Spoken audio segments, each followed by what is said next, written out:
Lakewood has a disproportionate number of rental housing units, many of which are aging. And in order to ensure a long-term quality of life for our residents, I think it was important that we try to ensure the quality of rental housing. Lakewood's kind of a unique city. We have about 52% rental housing stock.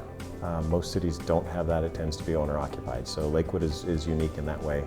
The other issue that Lakewood has is most of the housing stock, rental especially, was built prior to 1960.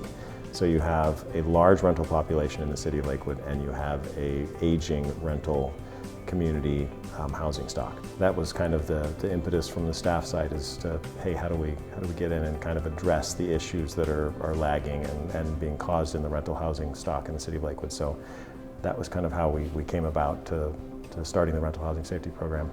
After much input, we tried to focus the effort on life safety issues and tried to make sure at the same time that it was not perceived as a money grab by the city. We actually subsidize the program. It doesn't create a net revenue for the city.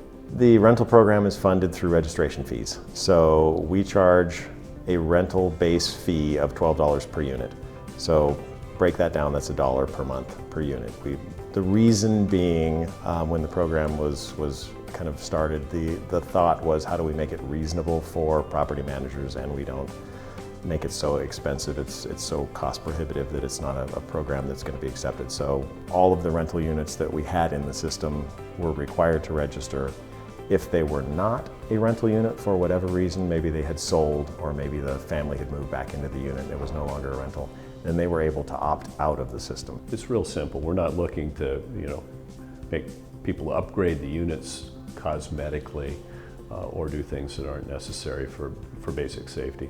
What we've seen with the rental housing safety program, at least in its first year, what we've seen is a substantial increase in the safety of the rental housing in the city of Lakewood. We've seen steady improvements from many of the properties that used to be problems in the city of Lakewood.